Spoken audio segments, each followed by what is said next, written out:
శుభోదయం. ప్రణవ్ వ్యాస్ ఛానల్కి సుస్వాగతం. ఈరోజు రెండు రకాల పప్పులతోటి కందిపొడిని ఎంత రుచికరంగా చేసుకోవచ్చో మీకు అంత వివరంగా చెప్తాను. 1 కప్పు కందిపప్పు, 1 కప్పు పెసరపప్పు తీసుకుంటున్నాను. ఈ 2 పప్పుల్ని నేను కడిగి ఆరబెట్టుకొని దాన్ని ఎలా వేయించాలో కూడా మీకు వివరంగా చెప్తాను. కడగడం ఎందుకంటే దానికి మీకు ఒక కారణం చెప్పబోతున్నాను.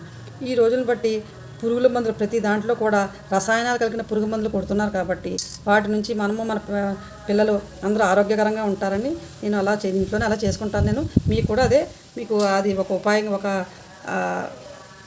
ఒక టిప్గా కూడా మీరు తీసుకోవచ్చు. అందుకే ఈ రెండింటిని కూడా కడిగి ఆరబెట్టుకుని దాన్ని ఎలా వేయించాలో కూడా ఇక చూద్దాం. ఇలా కడిగి దానిని శుభ్రంగా 1-2 సార్లు కడుక్కొని చక్కగా దాన్ని వడబోసుకుని స్ట్రెయిన్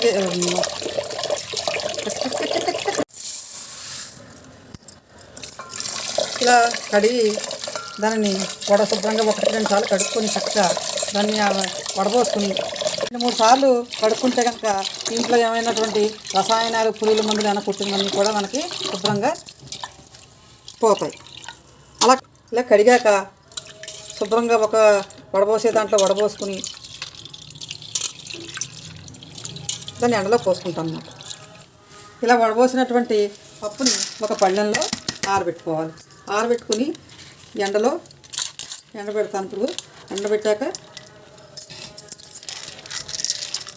ఇదే రకంగా కూడా పెసరపప్పుని కడుక్కుంటున్నాను. కడిగి ఇలా 2-3 సార్లు కడిగి దాన్ని కూడా వడబోసుకుని అది కందిపప్పుని విడిగాను, పెసరపప్పుని ఇలా విడివిడిగా 2 కడిగి వడబోసుకుని దానిని ఎండలో ఆరబెట్టుకుంటున్నాను. ఆరబెట్టుకున్న తర్వాత ఇలా ఆ కందిపప్పుని పెసరపప్పుని 2 కూడా విడివిడిగా కడిగి వడబోసుకుని ఇలా ఎండలో పెట్టుకోవడానికి వెళ్తున్నాను. ఇలా 2 కూడా కందిపప్పు పెసరపప్పు కూడా కడిగి వడబోసి ఎండలో పెట్టుకోవడానికి వెళ్తున్నాను. 2 ఎండలో పెట్టుకుని బాగా ఎండిపోయి 1 గంటన్నర సేపులో ఎండిపోతుంది ఎండను బట్టి. ఒకవేళ ఎండకి అవకాశం లేని వాళ్ళు నీడబట్టును కూడా ఆరబెట్టుకోవచ్చు. మధ్య మధ్యలో కలుపుతూ ఉంటే గడ్డగడ్డల కింద అవ్వకుండా బాగా ఆరుతుంది. తర్వాత వేయించుకోవాలి. కందిపప్పు పెసరపప్పు ఈ రెండింటిని కూడా మనం ఇప్పుడు వేయించుకుంటాం. దీనికి కందిపొడికి కావాల్సినటువంటి పదార్థాలు ఇప్పుడు చూడండి: జీలకర్ర, ఎండుమిరపకాయలు, ఇంగువ, తగినంత ఉప్పు. వీటిని వేయించుకుని పొడి చేసుకుందాం చల్లారాక. ఇప్పుడు కందిపప్పు వేస్తున్నాను వేయించడానికి.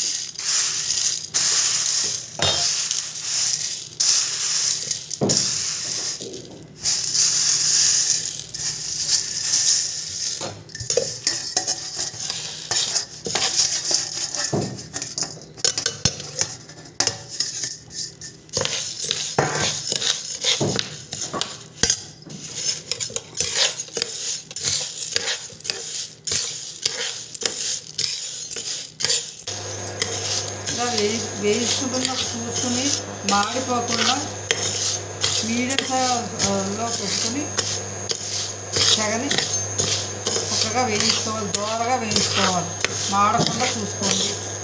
ఈ పప్పుని ఇలా దోరగా వేగిన తర్వాత ఒక పళ్ళెంలో చల్లారబెట్టుకోవాలి.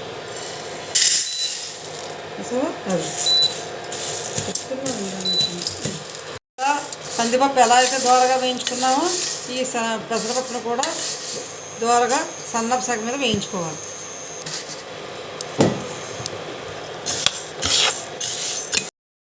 దోరగా వేగాక దాన్ని చల్లారబెట్టుకుని ఎక్కడైనా చూసి సన్నపు సగం మీద నెమ్మదిగా వేయించుకోవాలి. నెక్స్ట్ జీలకర్ర వేస్తున్నాను. దీన్ని కూడా దోరగా నెమ్మదిగా సన్నపు సగం మీద వేయించుకోవాలి. తగుమాత్రంగా ఎంతవరకు మనకి కారం ఇంట్లో ఎంత తింటారో ఇంతవరకు సరిపోద్ది. కమ్మగా ఉండాలి కాబట్టి కందిపొడి. కానీ ఒకవేళ కొంచెం తినాలంటే కొద్దిగా మనం ఇంట్లో చేసుకోవచ్చు. కానీ మా పిల్లలు ఎక్కువ కారం తినరు కదా అని ఉద్దేశంతో నేను కొంచెం తగ్గించి వేస్తున్నాను.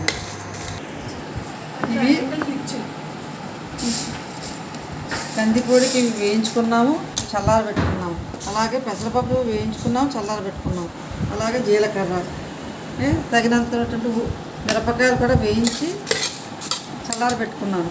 తగినంత ఉప్పు, అలాగే ఇంగువ పొడి ఇవన్నీ వేసుకుని మనం మిక్సీ పెట్టుకున్నాం.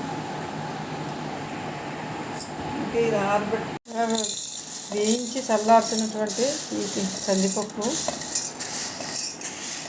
అలాగే జీలకర్ర, పెసరపప్పు ఇవి కూడా వేస్తున్నాను. ఎండుమిరపకాయలు వేస్తున్నాను, అలాగే ఇంగువ, తగినంత ఉప్పు.